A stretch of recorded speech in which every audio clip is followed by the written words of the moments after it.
If they play their cards right, they might get to lead us in the Pledge of Allegiance. Oh, there you go. It's up to the mayor, but you know, she likes to lead. Tea? Yeah. What's your name? I probably saw you when you were a tiny baby that size. Yeah, but on planning commission. No, I was just on that heritage. Or heritage. Yeah. Used to go all the meetings, so. Theoretically correct. No, stay over here. She's being official right now. There's no hugs. I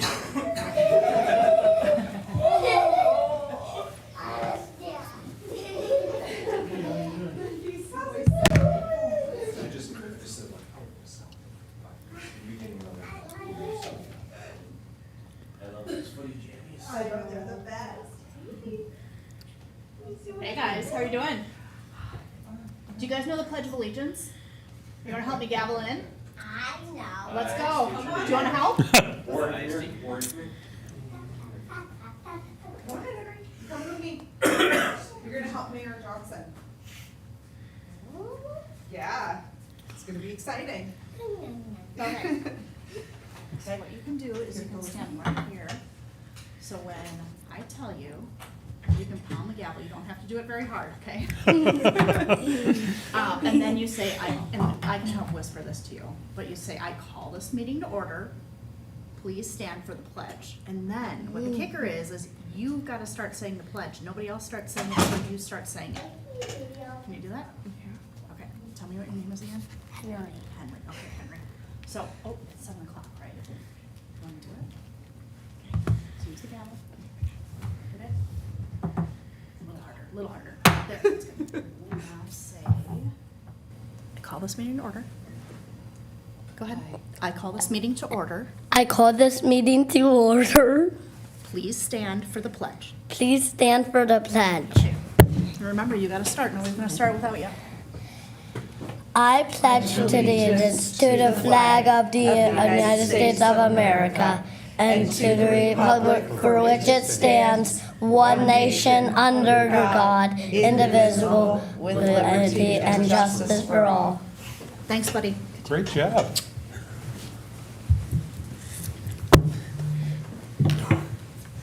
All right. Can I get a motion to approve the agenda, please? I'll make a motion to approve the agenda. Motion by Councilmember Pasco, I'll second. second by Pershman. Any further discussion? All right, can we get a roll call vote, please? Councilmember Pasco. Aye. Councilmember Sayer. Aye. Councilmember Pershman. Aye. Councilmember Conrad. Aye. Mayor Johnson. Aye, motion passes. All right, is anybody here for community comment this evening? Are you here for community comment? Yeah. Fantastic, Sam. Okay. Presenters are welcome to address the city council for matters relevant to the City of Carver's authority for up to 5 minutes on items that are not listed on tonight's agenda. Specific requests for information may not be immediately available, in which case follow-up will occur with the presenters sometime after the meeting. The city council should not be expected to immediately act on requests. However, they will follow up accordingly and may schedule items for future consideration. Come on up, Tim. This is your chance. I'm not the person that's gonna be presenting this. Okay. He's on his, We've got Christy's participating remotely, so we need you to make sure that that green light is on so that she can hear you. Okay. sorry, I didn't comb my hair. What's that? Hey, sorry, I didn't comb my hair. Yeah, I was just going to make a comment about that. We don't care. It looks like you've been working. Oh, Yeah. What's on your mind? I've got a neighbor that, he's getting a golf cart, and he wants it to be, street legal. As of right now, golf carts aren't street legal in Carver. That's correct. And the big thing was, because it doesn't have blinkers and seatbelts, this thing has everything on it. So, he wants to push something to get it, street legal. And I don't know, that, I'm asking you how we can do that. Well, I think this is a good step. You know, as I kind of read the description of what community comment is, we aren't going to say like, okay, we can't act on it because it's not on our agenda. It is something that we could, at the end of the meeting, say, do we want to talk about this at a later date? We went through that, boy, I feel like it was just a handful of years ago. And I think that at that time, the sentiment on council was that a lot of us still remember Greg Osterdyke's accident and how terribly injured he was Yeah. in a golf cart along 6th Street. So thank you for coming. I appreciate you sharing that, and it might be something that we choose to take up at a later date. You do it at a later date? May. Okay, what, a couple months or what? We can have Brent follow up with you. Yeah, so, Mayor Johnson, are we able to, like you said at the end of the meeting, discuss whether we'd like to have this come back as a work session, discussion to talk about it? Yeah, I think that's something that we can talk about in council communications. So if you stick around, Tim, you'll find out if the council's willing to consider it. Okay. So just kind of how an ordinance is created is the council has to initiate the process, so it's not like a yes or no if someone comes up. So someone like you or somebody else might ask a question about either this ordinance or another ordinance, the council listens to it, and then there's a part that's called city council requests, where a council member or the mayor could say, hey, I wanna look at golf cart ordinances, but if no one says I wanna look at golf cart ordinances, then it doesn't go anywhere. So somebody on the council would have to say, I want to like amend the ordinance. But it's not as simple as, because if you come in and say you want to change, somebody else might come in at the next meeting and say, I want it to stay the same. So that's the process that we use, if that makes any sense. Well, his big thing with this is they have a special needs kid, and they want to bring him down for ice cream and stuff like that. And I'm sure that's not the only issue on it, but he,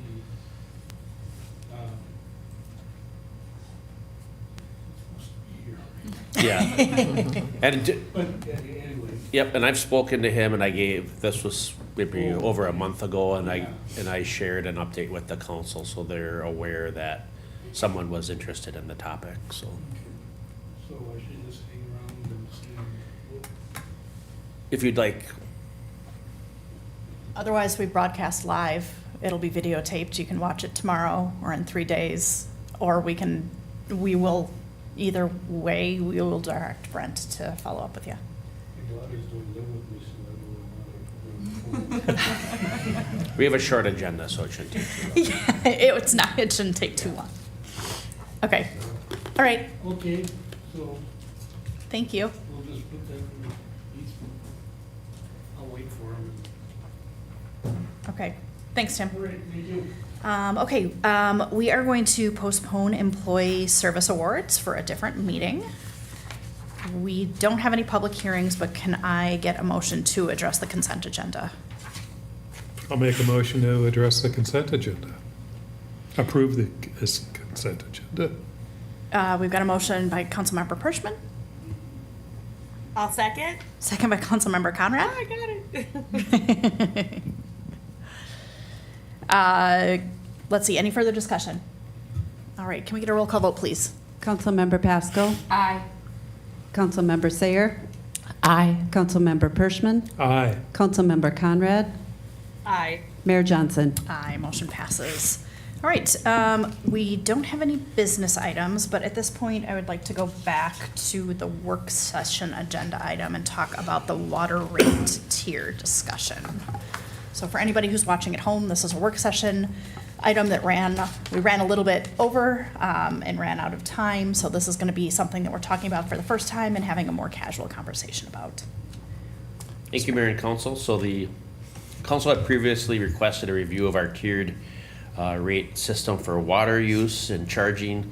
The state of Minnesota, through its public water plan statute, requires public water suppliers, which the city is, to implement demand reduction measures as a conservation technique. And so the city meets that standard through its tiered water rate structure. So below you can see the table of our current rate structure and how kind of as the more water that you use, the higher that rate gets. The kind of anecdotally, in addition to kind of that structure, I would mention that, like, I would say most of like the pressure that's another pun, pressure we see on the water rate side of things is related to irrigation. And as you can see, and Andrew mentioned it kind of earlier in the work session, you know, at least 1 million gallons, sometimes in excess of 1 million more gallons a day on our water system or demand side of that system to handle peak demand. And peak demand is the framework for developing when additional infrastructure is needed. And so fundamentally, the council, I believe, have kind of provided an overview, wanted to maybe perhaps introduce a 4th tier to curb that high level irrigation demand, because the more irrigation demand we get is going to probably lead to either escalating or expediting the timeline for an additional water treatment plant or other related infrastructure.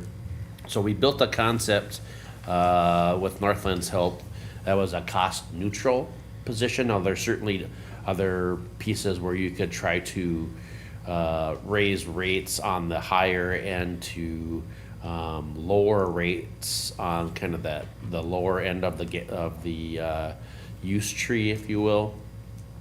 The more that you do that, the more speculative you get in what the impacts would be, because we can't say with any reasonable degree of certainty what people's cost appetite would be for how much you'd have to raise the rate to prevent them from irrigating. And if you create a rate that's too high that people don't use, and then you lower the lower tiers, and all of a sudden you create a revenue deficit in your overall system.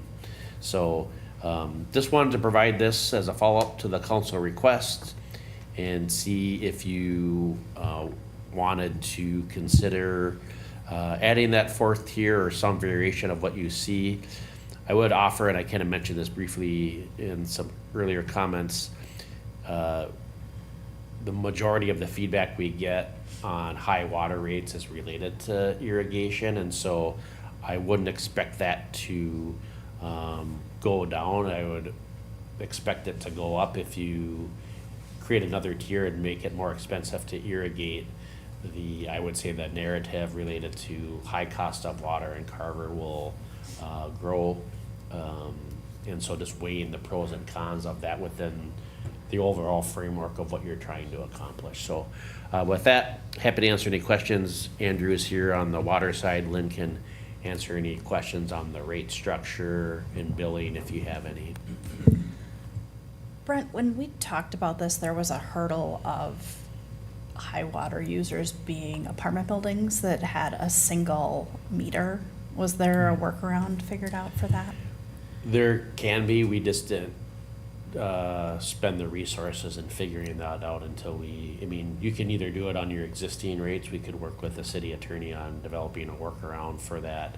That just wasn't a priority at this point. Okay. The other, I would say like maybe adverse impact might be high water users. I think in part, like, there's been a trend of a lot of like new car washes in at least the metropolitan area. I think Carver probably hasn't seen that. Mm-hmm. My conjecture is because of our water rates, and just the cost of doing the business is going to be more expensive at that higher tier than maybe another community. But to get back to your original question, if the council wanted to develop I would probably say it's probably similar to a methodology. Dave, do you have any experience with that, or could you shed some light on that for the council, please? Or carve out or something like that? No, yeah, we would, council and mayor, we would be able to work through some language in the code. I mean, it comes down to how you structure your fee schedule. And the only statutory limitation on utility rates is that they have to be fair and equitable. There's not a lot of case law around what that phrase, fair and equitable, means, but I certainly, to me, it would seem like if you're creating a more fair situation for a multifamily housing structure that has just 1 meter, creating a way for that to not be unfair would probably make a lot of sense. So we would be able to get there. It would just be a matter of thinking through the language of how we would want to do it and how we would want to make the language look in your fee schedule. And I'm sure cities do it. I haven't seen recently an example that comes to mind, but I'm sure there's examples out there, and if there aren't, we can work through something and figure it out if that's what the council wants. Okay, thank you. Sure. So I had requested this because my hypothesis was to find a way of maybe curbing demand through price pressure, but also helping to reduce the rates a little bit more for lower water users. This doesn't net out quite that way, but I think Brent said we could say, take it back and let's see if we can use this as a mechanism again to reduce the rates for folks who are lower water users in our community. Is that a little bit of a gamble? Yeah, also yes, that Brent indicated. But I think from my standpoint, we just went through the infrastructure plan, and so much of this is water usage that keeps going up and up and up, and all of the new homes that are coming in with sprinkler systems. And there's a very real cost to our infrastructure system to add in the ability to have an amazingly green lawn. So that's kind of where I stand.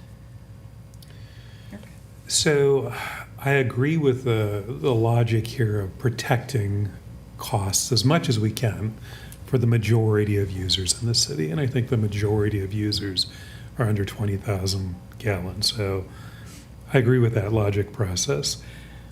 I want to ask a different question, though, while we're talking about this. On the other side, we've been talking about how we regulate or putting a moratorium in place on a really heavy water user. I'm not talking about a car wash, but let's talk about a data center. So while we're looking at this, do we look at a 5th tier for an entity that could dramatically impact everybody's water bill? I know that gets into, we have to worry about opportunity for commercial development. I'm not talking about curtailing that, but something to the size and scale that it impacts everybody. I think that might do a couple of things. It either discourages that type of water use, or it encourages a water reclamation system that doesn't impact the city. So if you're going to build a data center in Carver, build one that doesn't have that impact on the community. Is now the time to look at something like that? You could. I mean, I think that's a policy question. That's less of a legal question than it is what does the council want to do in terms of rates. I mean, I don't love land use policy being, your land use policies being kind of achieved through utility rates, although if you can justify a higher tier being charged those rates, and you have the reasons and you make the findings that those are equitable and just from your perspective, I think we can support it legally. But data centers is just one specific use. There's a lot of things that use a lot of water. There was a bottling facility somewhere in southern Minnesota that uses a lot of water. There's many different land uses that use lots of water. And Carver is very unique when it comes to our water. We've got a lot of unique geography and a lot of features that could make sense. And so I'm punting a little bit on the legal issue, Sure. but I want to make sure you understand that there's also kind of an underlying policy issue that's your call. Well, that is the concern, right? We have difficult, expensive water in Carver. We were just talking about a lift station. We have the topography that doesn't make it as easy as other communities. And That's why we have to talk about changes to what we bill for irrigation. But on the extreme end, I also want to protect residents against some extreme use that impacts everybody. I don't think a car wash fits into extreme use. Bottling might, but if we were to consider a tier that, again, maybe not to prevent somebody from coming to town, but certainly encourage a different system that uses water recycling and reclamation, well, that's an incentive to force a developer to look at that. Okay, if we're coming to Carver, we have to strategically think about our water use rather than just drawing from the city. So if we're talking about changes to this, I think maybe it's worth a discussion for council. I was kind of thinking similarly. I love that you're thinking strategically, because I think to use that to maybe dissuade high water users when, again, like, we're looking at that infrastructure structure graph that, or grid that Andrew showed us, and that's like just assuming growth. I don't think that one of our assumptions in there, and correct me if I'm wrong, Andrew, but is a bottling plant or a refrigerated warehouse that requires a lot of cooling. You know, I think there's some, then we would be looking at an even larger second water treatment plant, and it just, to what end? I also like recognize and feel like it's very much a high wire act in terms of like wanting to encourage growth and development, especially commercial and industrial, but saying like, nope, anything but high water users. And I want to ensure that a commercial developer would look at how they're using water. Car wash is a good example. I think most of them do a really good job with water recycling and reuse. So if you're coming into this community, that you be focused on maybe not the lowest cost path, which is just consuming city water, but a system that doesn't impact our community as greatly for all the reasons we just mentioned. So we're talking about it. I wanted to float that by, that I think maybe that's a discussion we should have, is a tier on the other side of this to direct commercial development into smart water use, not necessarily driving it to prohibit them from coming to town. But back to the immediate concern, I want to see a tier that protects the majority of users from, or insulates them as best we can from price increase. And if that's heavy irrigation, I think from charts that I've seen in the past, that's a much smaller percentage of users. Am I wrong about that? No, this is like the kitchen table conversation. So there's a level of anxiety that comes into play with raising the irrigation rate, which is, as we kind of named, is really fluctuates on the weather. So the bigger piece of the pie that you have for your revenue on irrigation, the more susceptible you are to revenue swings. So like the idea of placing more of the burden on the irrigation piece as like a revenue shifting strategy has some inherent risk to it, where you know that the first 10,000 gallons is going to be, people are going to use water to cook, to bathe, to clean, etc. And you're not going to get that. You're not going to get irrigation for probably 6 months out of a year, and then of those other 6 months, it's highly dependent on whether we might be introducing a lot of variables to like the revenue stream that's very critical for the operation. So there's like, that's obviously like the extreme, but it depends on what your appetite is for like what you want to see, what kind of decrease you'd want to see to the lower gallons, you know, or just to throw out a strategy, maybe you, instead of you know, if you think of like the average family of 4 uses 8,000 gallons, maybe like a strategy is to combine tiers 1 and 2 and have Brent, that. before we start looking at other strategies, can the rest of the council like weigh in a little bit? Yep, sorry, go ahead. No, that's okay. You have great ideas, but I wanted to, if we're ready, Eric, I didn't want to cut you off either if you're still. No, I'm done. Okay. So when I was looking at this, I do like, I guess the conceptual 4th tier where it has like the peach colored header. Brent, if you could scroll down a little bit. Thank you. So and thanks for reminding me what the average household of 4 was. Did you say it was about 8,000 gallons? Yes. Yes, okay.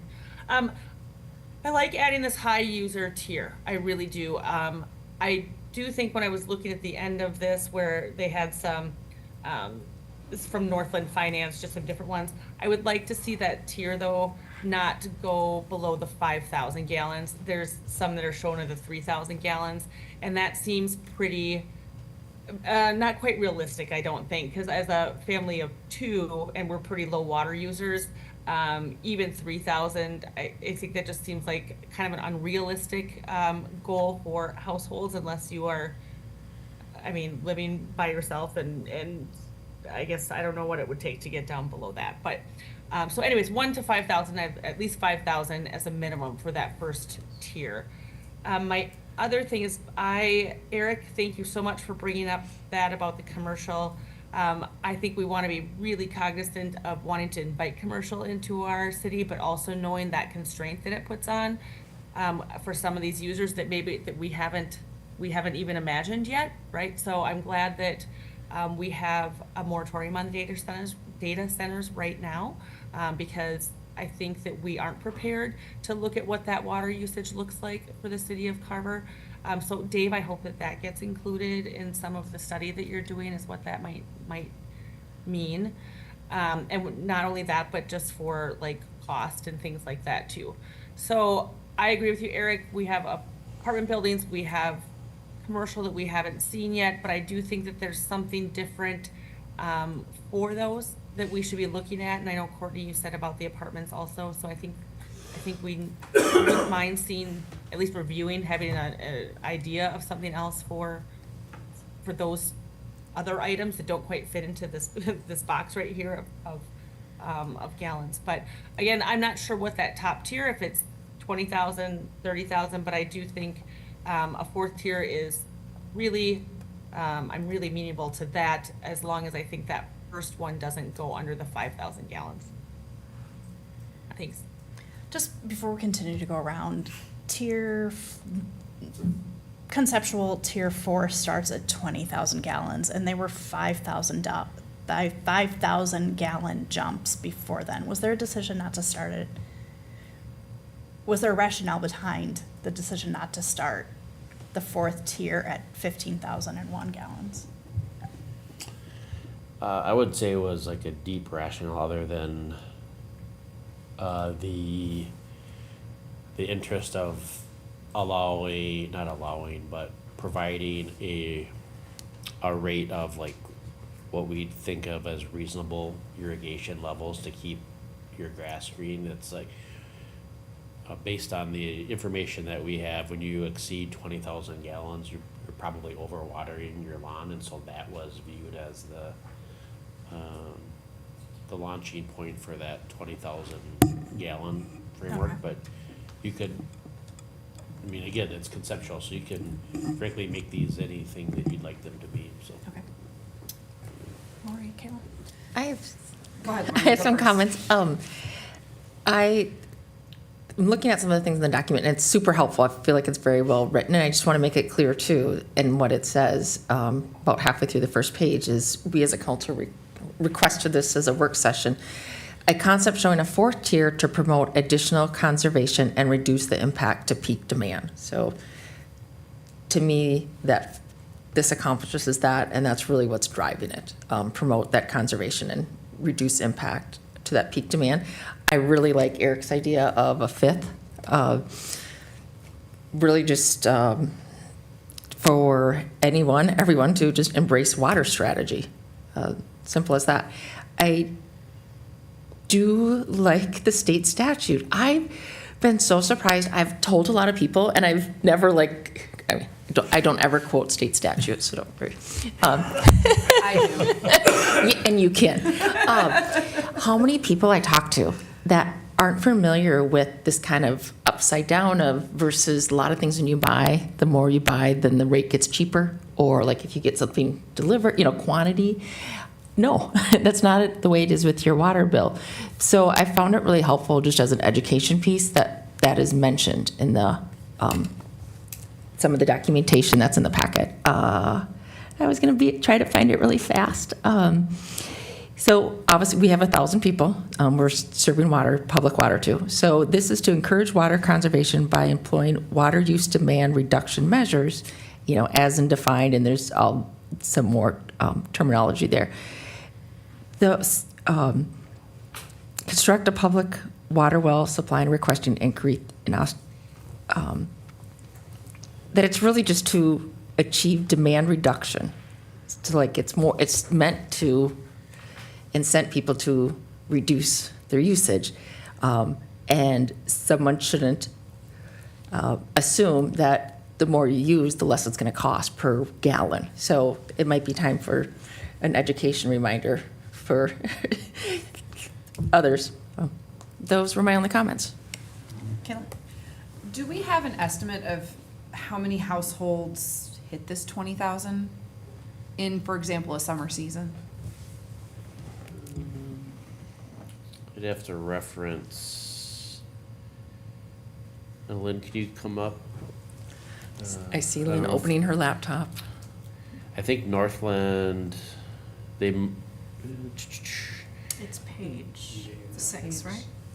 yeah, I'm sure that data exists, but it doesn't exist in the materials that we have in front of us tonight. We can find that out. Is that accurate, Lynn? Is it not on the next one? That's if you the scroll down? estimated volume of water. It's not I'm looking for a slightly more nuanced number. And I don't need an exact number. I'm just wondering, if we're going through this exercise for 4 people in the city, how much this is actually going to impact, I guess, is what my question is. I see that it's, the big thing for me is that it's not going to really affect rates, because we are so concerned about, and rightly so, the possible fluctuations in what that higher tier would actually bring in revenue. And so if we're doing it from a conservation perspective, it matters how many people actually fall into that category, because it's not going to impact rates. So I would be more amenable to looking at more that ultra high user tier to protect the greater water supply for anything commercial, that commercial industrial. If that's going to be a major factor in what our water costs and increases in water costs in the future, if that's going to be a bigger player, I'm more interested in a ultra high user tier than trying to catch 5 people who are overwatering their lawns in the city. Sure. Yeah, we could come back with more refined data related to that question. Well, like in August of last year, there were only 300 accounts that were over 10,000 gallons. So that's just a quick visual on what that was.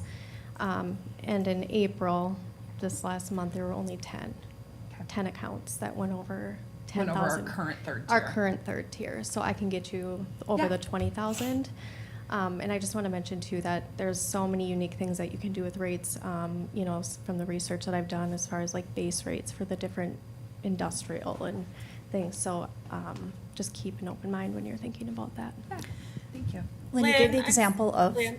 300. Out of how many users do we have? We have 2,200 accounts. 2,200, you said? Mhm. Okay, thank you. Yep. Christy, go ahead. Oh, and Lynn, this was just, Courtney, you almost asked the exact same question. So, it was 300 users that went over which tier in like August of last year, I think is what you said? It was the third tier. They went over 10,000 gallons. I'm sorry, say that one more time, it cut out just a little bit. There were 300 accounts that went over 10,000 gallons last August. Okay, and then you will supply us with a $20,000 one as, Yep. Yeah, no Okay. problem. okay, but it was 300, okay. And then how many did you say was April? 10 accounts. Okay, that kind of to be expected though, coming out of. Right. so, okay. Yeah. All right, that was my question for you, Lynn, thank you. Okay. I think we're looking for more information on that one before we move forward. Do you have what you need from us? Well, we can, Mayor Johnson? Yeah. You know, Brent had a few comments before, and I had asked for council to kind of ideate first. If it's all right, could we step back to Brent and see if he had anything additional that he wanted to mention? Yeah. we can, thank you, Councilmember Conrad, we can get the information on like, more like finite on the user breakdown. I guess what would be helpful to me is if, I'm hearing more just adding a fourth tier for conservation purposes and whatever that number is. I'd like to get an idea of like, if you want it to be like revenue specific or you want to shift costs, cause that's another, kettle of fish. In an ideal world, I would like to, but I also hear your concerns about like how it being so weather dependent. You know, 2024 was just a couple of summers ago when the river broke records and nobody had to water their lawns. Right. So, I mean, the comment that I made related to like combining like with Lynn's data, like that, it probably doesn't make a whole lot of difference if you only had 300 accounts out of 2,200 that went over 10,000. If you combine the first two tiers, then you're effectively, like you're making the first 5,000 more expensive and the last 5,000 less expensive, so it all probably comes out in the wash.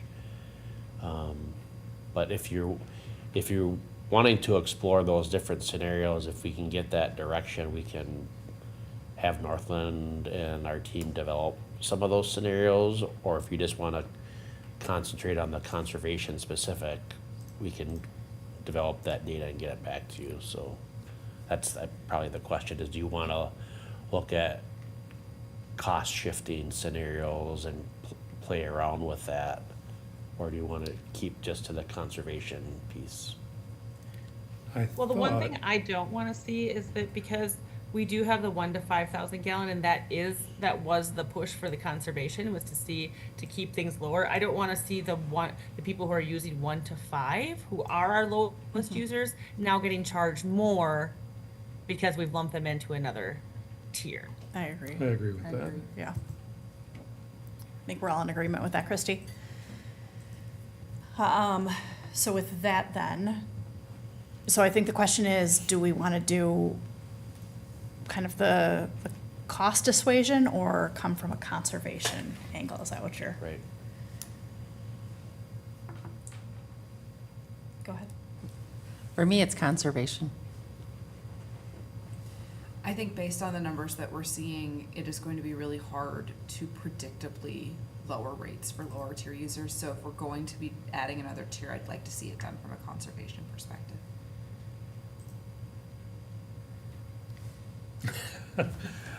So I thought the goal was to protect the lower tiers from price increase as long as we could, and give a little breathing room by cost shifting to the higher end users, but what I'm hearing is it doesn't. So then it would be conservation, just change in behavior. And what I'm hearing, Eric, is it's riskier. We could try to do that, but then we take a risk of this working, right? And it dissuading folks from irrigation, and there not being any uber high irrigation uses. And then we're trying to pay the bills. Understood. But like, that's not a game that I want to play. That's not a risk that I want to take. So I think I would like to see the conservation angle. I also am interested and just kind of want to float it out for council's consideration of making the third tier, like having it go up every 5,000 gallons. Tier 1 is 0 to 5. Tier 2 is 5 to 10. 10 to 15. And then 15 to maybe 15 plus, or 15 to 20, and then we add the uber high. Let's make this as complicated as possible for Lynn. Well, but I also like that. I'm struggling with, we set it at 20 because that's where most of the irrigation is, and like 20,000 gallons is a lot of water to be thrown on your lawn and into the stormwater system. You know, I think that for me, thinking about those super high end, when it's especially on that commercial side, that almost seems like a whole separate animal to me than this residential, Yeah. single family home rate. So I know Kayla, I think maybe you just mentioned that, but or about the other user. But I don't know. To me, I think if it works with the rest of the council, that kind of gets pulled out and becomes its own entity. If that's possible, Dave, I don't know, city staff, I don't know if it is or not, or how we address that. But to me, looking at this right here with the 1 to 20,000 plus is your typical residential home. And I feel comfortable working on that from that angle and that lens, if that is where we see that going. If it's something where we want those other pieces in, then I'm gonna have to, I guess, recalculate some thoughts. We can't pull out a commercial or industrial user and charge them a different rate entirely, can we? I think Lynn might have some input. Oh, I don't know. I'm skeptical. Okay. It seems to kind of fly in the face of fair and equitable if you're charging different types of users different amounts for using arguably the same amount of water. Because you're gonna have a lot of businesses, commercial, industrial businesses that aren't high water users that are using the same product that you cost the city the same amount of money to treat, and so I'm a little skeptical about that. I don't love that idea just on its face. Sure. But I haven't delved into it. Okay. so. From the research that I've done, I've seen it both ways. I've seen a little bit of a different rate structure for industrial, commercial, but mostly they come at it with the base rate.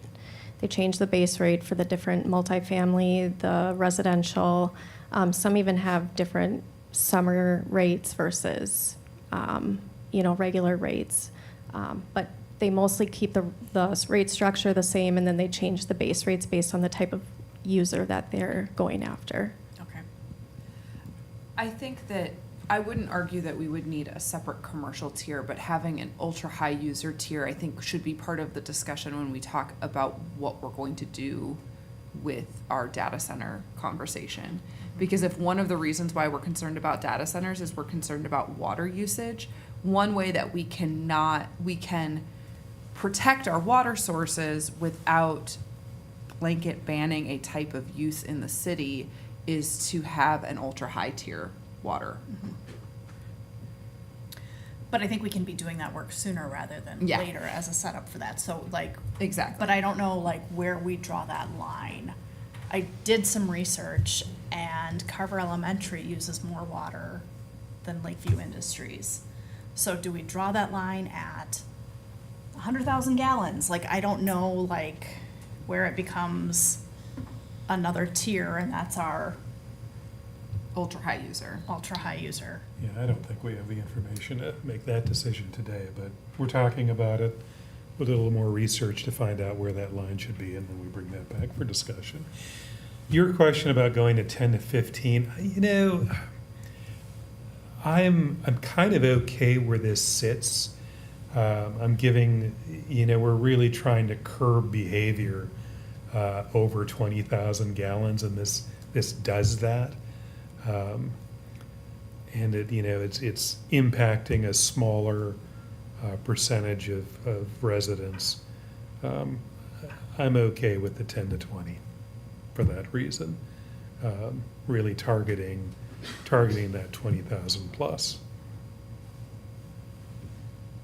I agree with you, Eric, unless we get, if we want to look at some conservation things, 20,000 gallons and more is a very high user, and I think that they should be paying more because they're straining the water system more than all the tiers before them. So I agree that I am fine with the 5 to 10, the first three, I'm perfectly fine with right now. Anyone else want to opine, Kayla? No. Lori? On the delineation of the gallons. I can go with the majority. So I think that's what we're trying to determine, so you all have to opine. You might be the deciding factor. Kayla, you can go first. I will go first. I am okay with the current delineation. I don't see a reason to add a 5,000. So that's the majority that you're going with. I am on an island here. Oh, see what I did there? Water, island. Okay, so I think, in trying to summarize this and tie a bow on it, I think what we want to do is we want to continue going down the path of the 4 tiers that we see proposed here, along with an ultra-high user tier at a rate that is to be determined where that starts. That again is that high wire act of what doesn't dissuade all industrial development, but the high users that would really put a strain on our system. And hoping that staff's crystal ball can figure out what that number is. We have talented staff. I know they can. So can I summarize that with a twist? Yes. So like, part one of this is to come back with these, the conceptual 4th tier and apply like a 3rd column that shows the number of users that we would have in any given time of the year for those, so we can present that. If this, and like wrap that up and include that in the long-term plan study, and so they can model that for growth. And then if it's okay with the council, like if we can, like the part 2 about like this, I'll just use in quotations, ultra high water thing, if you can give us a couple months to like research and contemplate, and you can talk,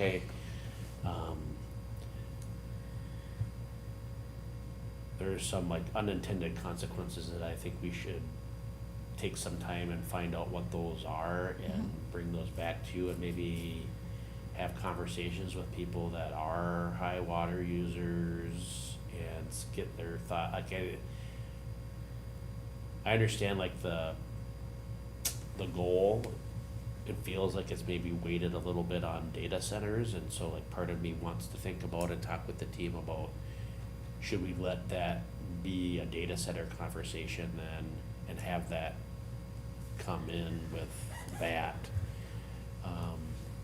Because this as a scenario, this company X is very loved in the community, and you create this standard, and then all of a sudden, like, they get this new part of their business, and all of a sudden they need to use 20,000 more gallons, and now they're over the tier, but they can't do it.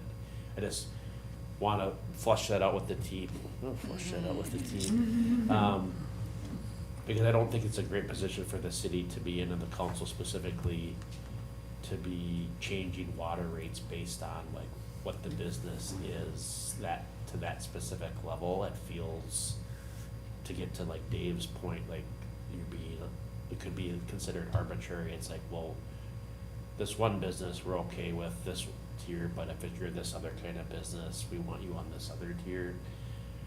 I think there's some things that we need to study and research and get you better information on. So if you can, we can put a priority on this first part, and if you're okay, we'll spend some time noodling the other part. Save us from ourselves, Brent. Yeah.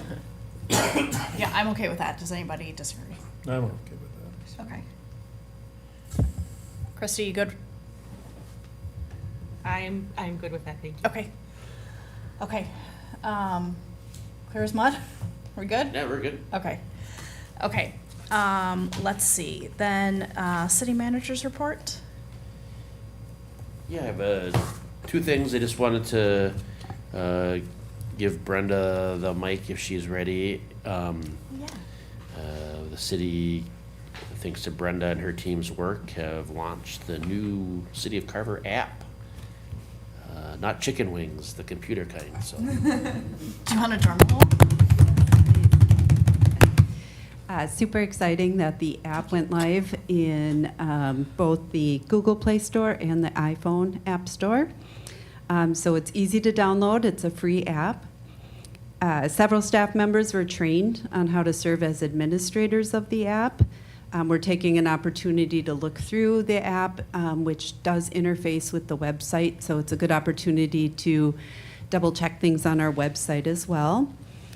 We have some additional training this week where we're going to learn how to market the app. They'll give us some tools and resources for that, so that some best practices that we can follow.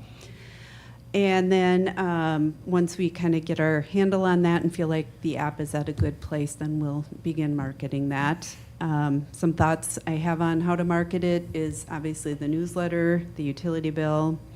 We'll do the website, some social media accounts.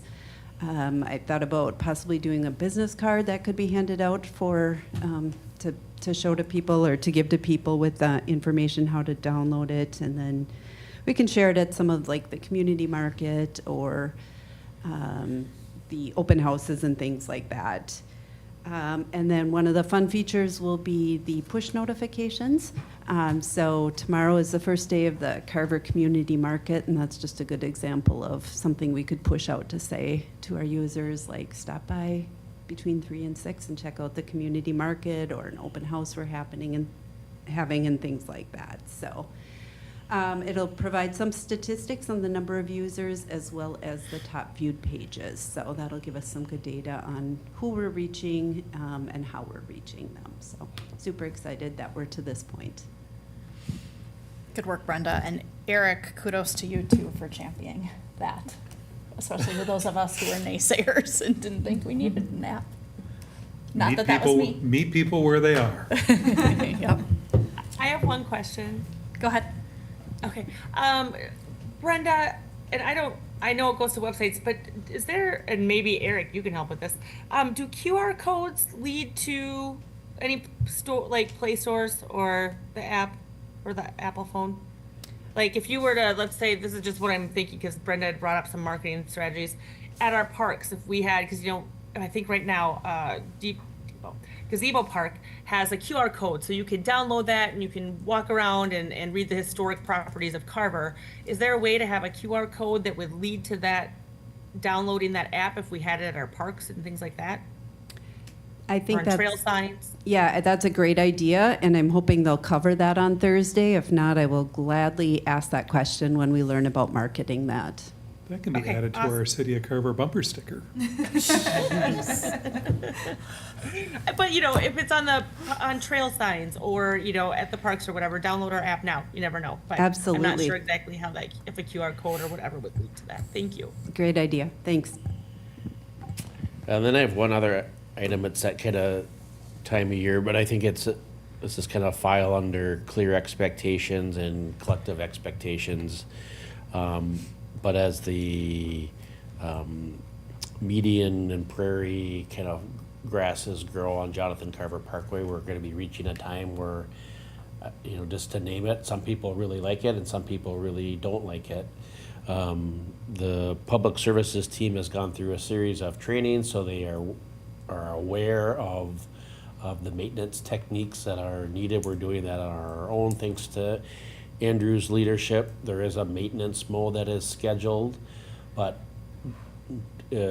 you know, I don't think that we've quite turned the corner on like accepting that as a community of like, that's what has been decided. And so just wanted to give some space for the council to share if you have different expectations for that.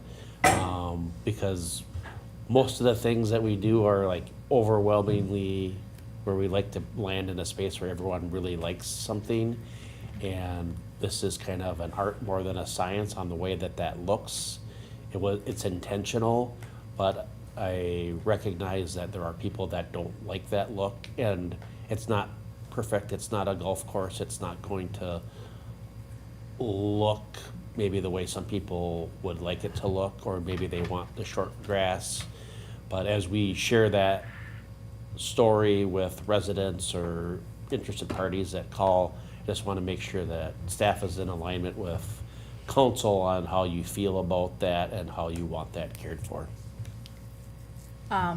Thank you for bringing that up. I've received both my first email of the year of how's it going to be maintained. We talked about that last week. And from the same person, hey, I saw people out weeding today. It looks great. Thank you. So thanks for that. I always keep going back to, we had a really robust community engagement process when we were working on this project, where we had members of the community help determine what that landscaping was going to look like. The requirements were that it was Minnesota native, pollinator friendly, drought resistant, and low maintenance. This is what we have. To make any changes to that would require a significant investment, including making it look like a fairway or someone's front yard. If that's the expectation, it's never going to look like that in its current state, and it's never going to look like that without extreme resources like irrigation and maintenance. And I don't want to see our summer seasonals crossing JCP every week during the summer to mow it. That's just not safe. So that's a long way of saying, and I've clearly perfected my elevator pitch on that one, is that I'm fine with it as is. And I like it. I know we had a warranty claim or something on the seeding, right? Did we ever get the percentage of wildflowers that was on the picture in the seed packet? There wasn't a warranty Okay. claim. That was me just asking a question Yeah. at one point. Okay. Like the seed mix and the seed supplier are, I can't remember that by name, but in talking to like residents about, from memory, like they're well regarded, and so you could always choose to invest in like overseeding, if you will, if that was a choice. Is that an expensive investment to add a little more wildflower mixture to the mix? Does that do anything? We could do that. I just want to clarify what the mow is going to be. It's not going to be a low cut mow. The goal is to continue the native grasses to come up. So the goal for the mow right now is to take care of those species that overwhelmingly took over the roundabout last year, because those outcompeted everything. So the goal is to go in, have a high cut mow so we're not destroying those native grasses that typically take longer to grow. So those will continue to grow up and those won't be cut. So are you talking about the median or the roundabout? Talking about the median, not the roundabout. Okay, you Two said separate roundabout. things. You Did I said say you're gonna mow the roundabout, yeah. And I was like, "Roop." It's okay, it's okay, it's okay. It's been a heavy I get it. median day. I'm sorry. I'm sorry, that's my fault. Okay, so mow the median. Again, it's not gonna be a mow like when you mow your lawns once a week. It's still gonna be long. Yep. And it will be once or twice during the growing season. We're hoping to only do it once once. during the summer and then in the fall. It gets knocked down before the winter. Yes. Okay. I want to thank the team for all the work that they put in. I saw, so for those of you who are unaware, I'm part of the Carver County WMO, and they do a lot of native plantings. And this spring, they had a really well-attended, government-specific native planting maintenance, and Carver was well represented there. I saw the pictures of the backs of the heads, and I saw a lot of familiar backs of heads in those pictures. So I really want to thank them for putting in that extra effort. I think that I'm a big supporter of the native plantings for all of the reasons that Courtney said. And for a lot of people, what I tell them is, how much do you want this to cost the city? Because non-native plantings, it's an annual expense and there's irrigation and it adds up over time. So, but I just, knowing that they put in the effort to figure out what's a weed versus what's a native plant and knowing how to do that maintenance in the long term has been really wonderful. And I'm just really pleased with the effort that the team has put into that, so. Does anybody I else have have a any question thoughts? for Andrew. Go ahead. So I know there was, it sounds like there was some weeding done this spring. What's the plan for the rest of the summer and into fall when like that thistle is coming up or things like that? Are we going to have some planned times to go out there and get rid of some of the, you know, the invasive or non-wanted species that are in there? Yep, we can always spot spray when the thistle does come in, because it always will come in. We'll go and spray it. So we have specialized guys that know which weeds are noxious weeds and following the county's footsteps in that too, because they do a big chunk of JCP. It's a conversation we have a lot, and it's tough when big chunks of your community have recently been reseeded or under construction. That's when noxious weeds like to thrive. So that's everywhere. So it's going to be a constant battle forever, but we're going to keep getting after it, fighting the good fight. Okay. Yeah, they love disturbed soils, right? Like they disturb the soil, here they come. I wanted to reiterate just really briefly what Courtney had said. We do, as a council, as city staff, get a lot of complaints about the median on Jonathan Carver. And to reiterate, we had, again, like Courtney said, a large group of people from the community who were part of the focus group who decided what that was going to look like and then presented that to the city council for the city council's approval. So I think that's I don't want to say an argument to people, but I think that is a valid point to let them know that the residents of this community are the ones who chose that design, and the council approved the residents' focus group chosen species and chosen aesthetics for it.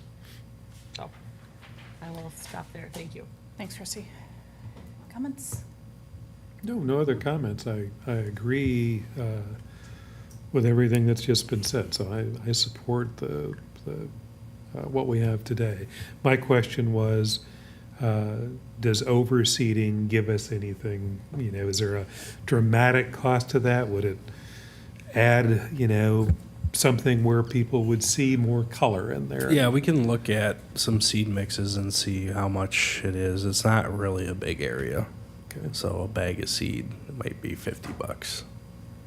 All right, So well, and that we might probably have the budget for dissuade that. some naysayers if there were a little more color in there, maybe.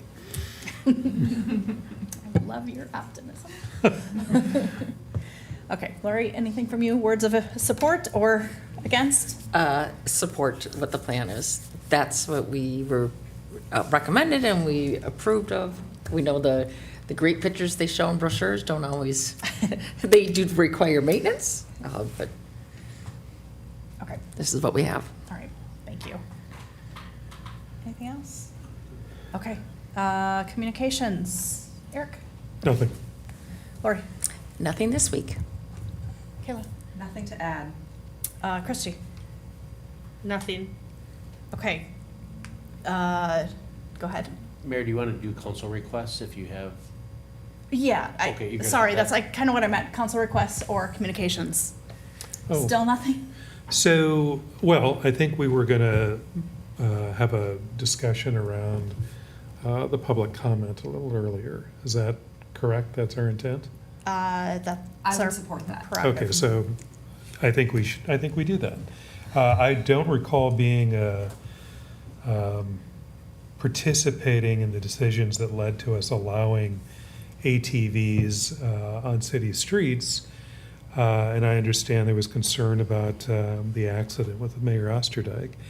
But what's the delineation between an ATV and a golf cart? Because I would kind of agree. I have seen golf carts that are far more robust than a lot of ATVs, and they have brake lights and they have the safety systems. Typically, the difference might be that one's electric and one's gasoline. But do we revisit that and state that it's an off-road or vehicle that meets these safety standards? Is that the way to look at this? I'd like to have this at a work session. Yeah. And then also add to that meeting materials for the licensing, because I just need a refresher on with what we have in place. Yeah. I can't believe this was before your time. It feels like you've been on council forever. It does, but yeah, I don't recall ever participating in that. I think the thought at the time was, and Christy, keep me honest, I think the thought of the delineation between the two, and clearly technology has improved, but the thought was that golf carts don't always have turn signals, that UTVs have roll cages and seat belts and headlights, whereas golf carts don't necessarily always have that. And again, there was a real big conversation. You know what, Glenn was on council when that happened, because he was talking about the accident happened literally in front of his house and in front of him. So there was a fresh memory of that incident, even though it had been a handful of years or more since then. So, Kayla? I'd be happy to talk about it at a work session. Christy? Yeah, and just going back a little bit, yeah, Eric, with the or the UTV, it was very much, it was safety, and then also not just safety for the person driving, but safety for other folks on the road who have to be part of, the commute, right? So that they did have the safe, the turn signals and the seat belts and things like that. Taking back a little bit,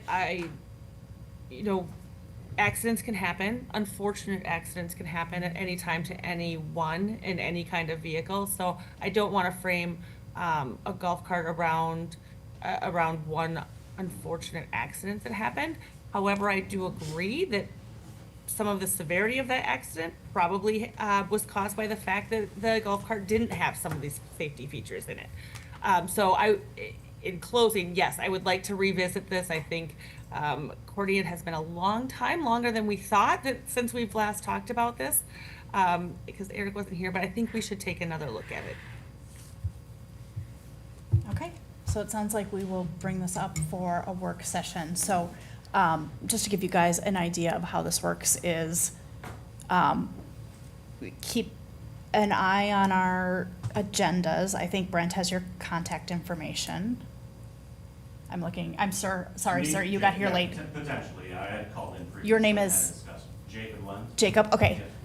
Brent's got your contact information, so we can let you know. It could be a number of weeks before this goes on to a work session agenda, because staff will have to do some research. I don't even know if you've already Sure. are thinking about when it can get onto a work session agenda, but there are a number of processes. So very realistically, and let me know if I'm wrong, but this might not be for the 2026 golf carting season, if you will, by the time it would take us to get our ordinance amended, unless you're more optimistic than I am. What, I have a question. So the process will be probably a convergence of Brenda and Dave and I, researching what the statutes are, and building the resource library for you to discuss, talking about the last process, digging up those memos. But then the other part is how fast you want. We can do anything you ask us to do. So if obviously there are other things going on. So if you said we want to see it in the next 30 days, we could, that's probably the fastest we can do it. But there are other things going on, as you know, too, like long-term plan, budget, et cetera, so, part of it is like how, like water tiers, et cetera, Yeah. so like what are your expectations? We certainly can do it, in the fall and winter, or if you said, no, we want to get it done and we want to have like a conversation about this summer, then we take that lead. So if you give us a frame of reference for how big of a turnaround you'd like, then we can build within. I would say we need at least 30 days to like build the resources and have some internal conversation. So I would say the soonest we can get it to you would be like your, I don't know, I'd probably say like their first work session in August. The second work session in August is dedicated to the public services facility layout, so that's, I don't want to add anything to that agenda, so our soonest I would say would be the first meeting in August work session. Do you think you could have it by the second work session in July? Because we're what, July 1, so that'll be two meetings in between. The second work session in July is we have isolated for the public services facility, like building materials, so like, I just think that's gonna take your full time and attention, so Yeah. be hesitant. I've been trying to keep that work session clean and tidy for other things so that you can, I mean, that's a huge infrastructure project, but if you wanna do both of them, you certainly can. But that's where we started off at. So it just gets into, I mean, if you said you wanted to look at it the next meeting, I know it takes 30 days, but we'll figure it out if you say, hey, we want it right now. As much as I want to be responsive to resident questions and concerns, I think you guys understand, like, there's a lot of stuff going on. I'm not feeling the need to have this ready by the next meeting. I think August would be fine. Can I ask a question?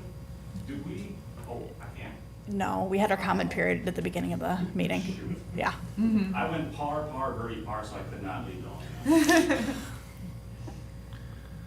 on. So I don't want to change up the schedule. I think August is fine. I think the reality is, as the mayor said, it probably, best case scenario, even if we made a change, it's going to come towards the end of the season anyway, because it's got to go to a work session and from there. Just for those of the audience, you know, and those watching, like you hit a work session, you play around with the language, we might go back to the drawing board, then it's for this type of ordinance, we might do a little bit more engagement, and I hate even saying this, but I know other cities have like had to deal with this, like we're thinking about like a real small thing right now, but like as things go, like there's a lot of gravity right now in cities exploring like electric fill in the blank. Yeah.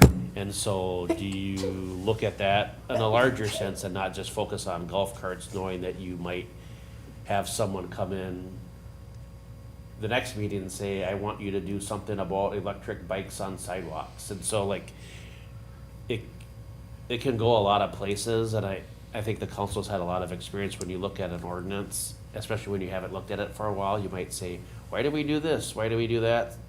And should we look at this? And so I'm just from like a staff perspective, we really want to try to listen to like residents' concerns and make sure that gets out, but I don't want to August, we're no doubt going to be. I don't want to overpromise and underdeliver on timing when, you know, maybe someone thinks like I can be in the golf cart by Labor Day when the council wants to look at other things. Am I missing anything, Dave? No, I think you're right, and you know, it's interesting, it actually predates me too, because this happened 2020, 2021, it looks like. I was just looking at your ordinance when it was approved, just before I became city attorney. But there's a lot out there on these special vehicles, ATVs, UTVs, golf carts. They're not the only ones, other things are being discussed. And that's just the work session that we're talking about and pulling resources together for a policy discussion, how you want if and how you want to legislate and regulate these things, if you want to allow them. If you do, then it's drafting an ordinance, and that takes, I mean, it doesn't necessarily take time once we get that guidance, but it's another meeting cycle or two, and then you have to publish and do things. And to Brent's point, it's like opening a can of worms when we talked about parking a year or two ago. We started with a very narrow issue, and it turned into a really big handful of issues just because there was a lot of things in the ordinance that hadn't been looked at for a while. So I think everything, he's hitting on the right notes. We can work on something collaboratively as quickly as the council wants, but haste makes waste, I think, too, and I want to be careful about how we legislate and create, if you want to create new ideas and regulations, how we do that. So totally up to the council, and we'd be happy to work through things at your cadence. Dave, I have a question for you. So, taking out all the other things, let's just say we're strictly going to look at golf carts, and you know what, we're going to concern ourselves with all the other, motorized bicycles and all that later. So we just stick to the golf cart. I mean, we're going to look at it in August.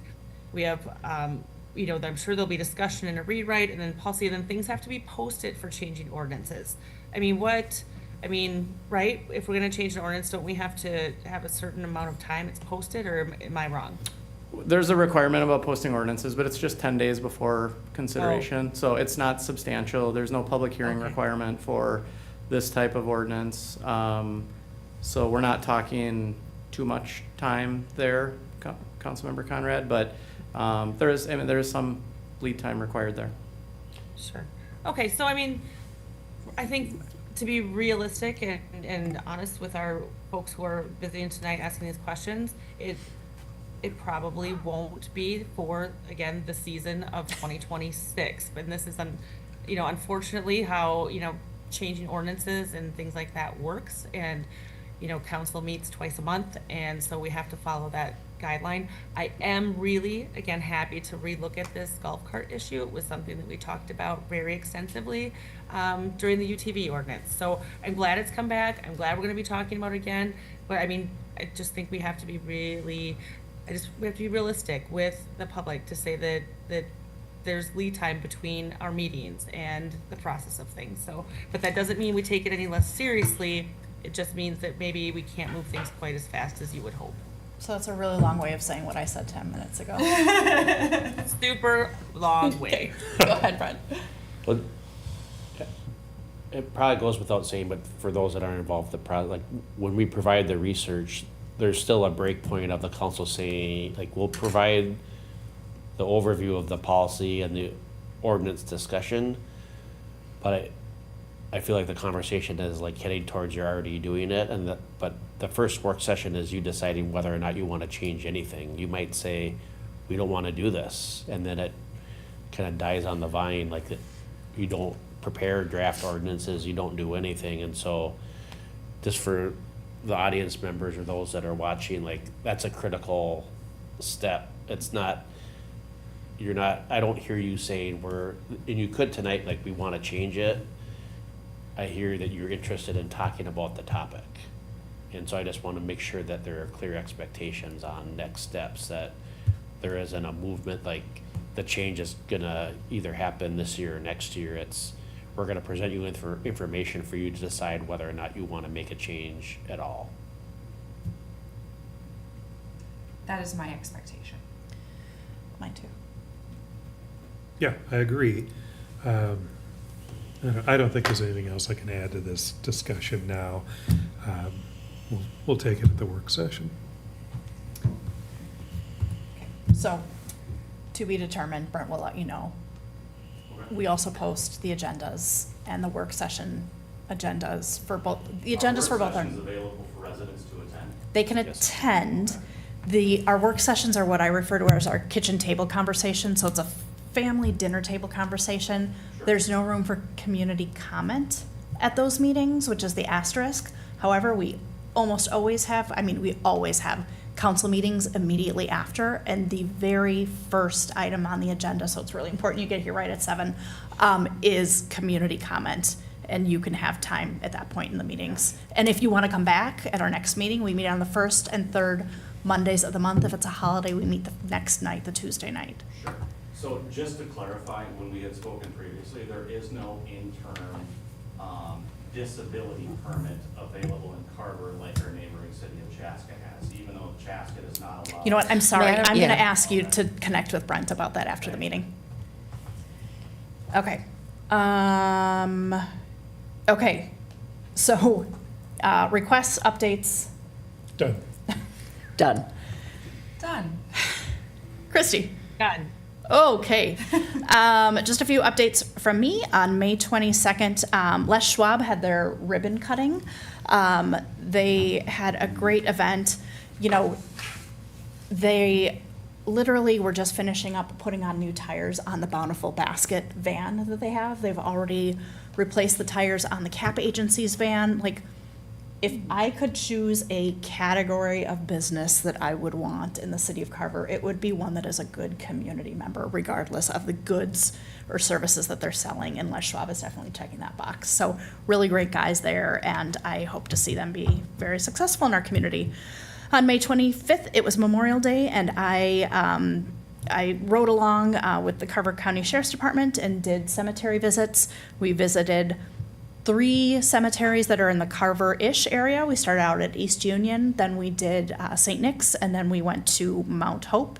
Everything was looking fantastic in the Mount Hope Cemetery, so thanks, Andrew, for your crew's work on that.